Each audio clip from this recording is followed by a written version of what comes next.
quand même c'est insultant, mais j'insiste en disant que ces gens qui matraquent les Camerounais, qui les utilisent, qui méprisent, qui insultent les Camerounais, travaillent en complicité avec nos dirigeants. Parce que je vais peut-être sortir du sujet, je vais même aller passer, je vais un peu pousser la dénonciation plus loin. Il y a même, mon père Bléon Yemek, il y a un monsieur, par exemple, à Oja, lui fait dans les boissons. Non seulement il exploite les gens comme il veut, il arrache les terrains comme il veut, mais il a même le courage de dire aux gens que j'arrache le terrain de qui je veux, parce que je travaille avec le MINCAF et en plus de ça, je suis protégé par eux. Il y a des choses, il y a des choses qu'on dit parce que le pays est arrivé à un niveau où les gens ne se comprennent plus. Vous allez vous retenir, hein, voilà. Non, à un moment donné, nous sommes en direct. Vous ne pouvez pas dire qu'il travaille avec le MINCAF. C'est ce que le monsieur a dit. Si vous voulez, je donne même le nom du monsieur en question.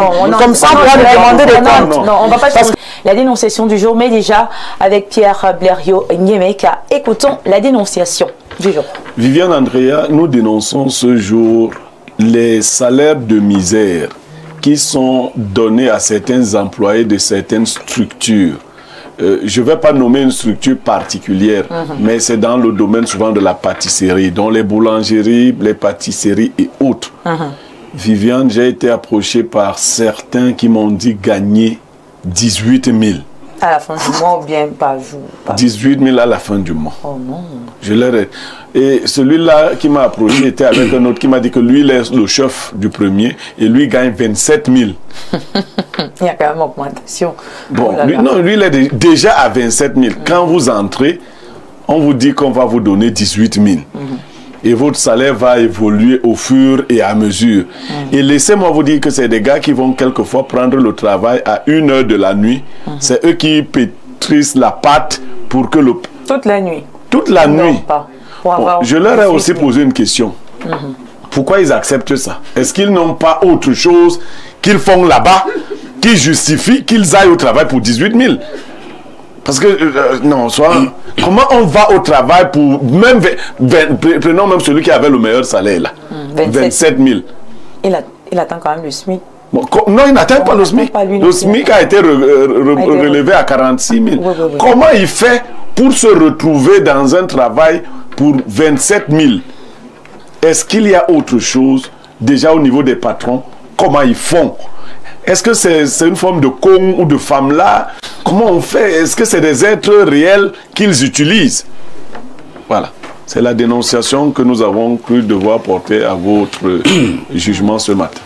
D'accord, merci beaucoup pour la dénonciation du jour. C'est donc une triste réalité pour certains Camerounais qui travaillent de jour comme de nuit, comme vous l'avez écouté tout à l'heure à travers justement les dires, les propos de Pierre Blériot-Nyemeka, mais qui ne gagnent même pas 20 000 francs CFA.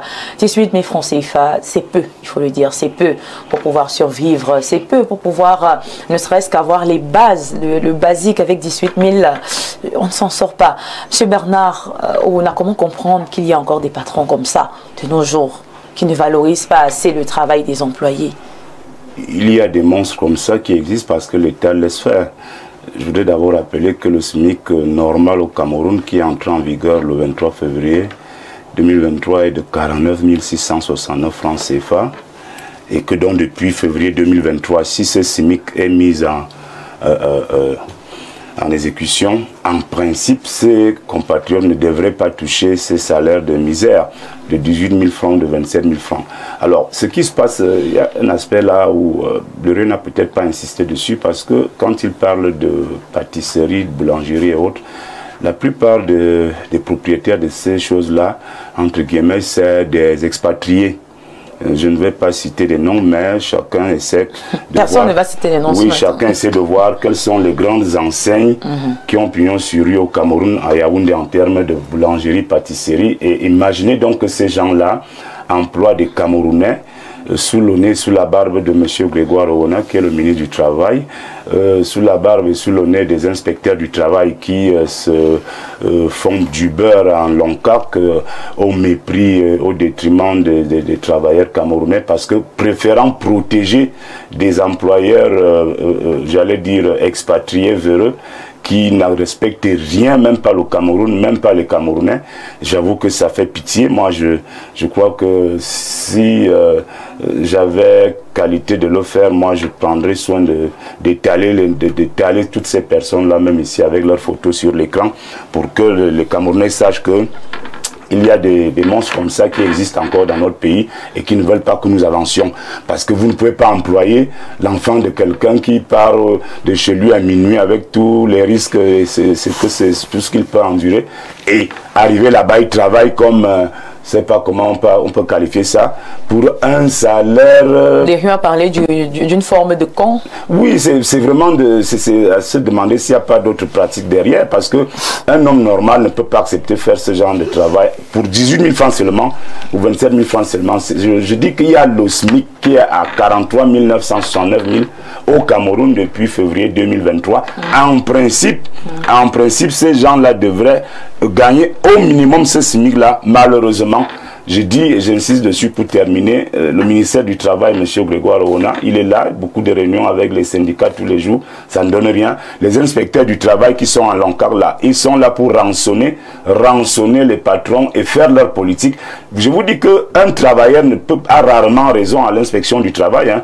Un travailleur a rarement raison à l'inspection du travail parce que les inspecteurs du travail, ils passent à la caisse auprès de ces patrons, de ces entrepreneurs, comment on peut les appeler, négriers, des espèces de négriers des temps modernes qui croient que 18 000 ça peut acheter quoi à Yaoundé, 18 000.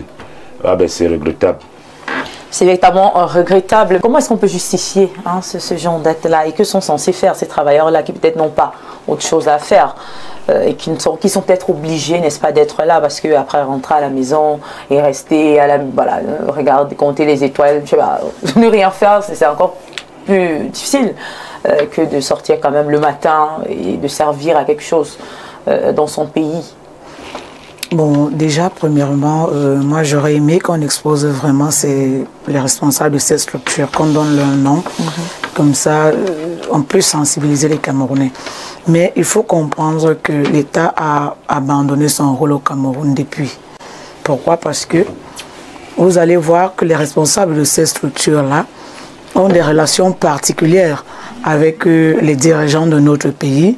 Ils peuvent exploiter les gens comme ils veulent parce que là, c'est l'exploitation de l'homme par l'homme qu'ils font. Ce n'est pas du travail qu'ils donnent à ces jeunes. Mais vous allez trouver certains jeunes qui se contentent de ça parce qu'ils savent qu'il va travailler la nuit, après il va aller chercher ailleurs et il s'épuise physiquement pour presque rien. Mais tout ça, pourquoi? Parce que l'État a, je peux dire, officialisé et légalisé même la corruption sans avoir à l'écrire sur un papier. Parce que les contrôleurs, moi je suis entrepreneur, commerçante même surtout, je vois souvent la façon dont par exemple les contrôleurs de prix fonctionnent dans le marché. Ils ne contrôlent pas les prix, ils viennent seulement faire le recouvrement. C'est quand ils entrent dans le marché, c'est le recouvrement. Ils ne sont pas concernés par le fait que vous soyez à jour ou non. Il y a même d'autres personnes qui se battent même pour être à jour, mais le contrôleur te dit que peu importe ce que tu fais, on va toujours trouver quelque chose pour que tu nous donnes de l'argent. Donc ça ne sert à rien de faire tout ce que tu fais. Après toi seulement, pour que le jour qu'on arrive, tu nous donnes notre argent. J'ai d'ailleurs dû faire 3 jours Central 4 à cause de cette situation avec les contrôleurs de prix.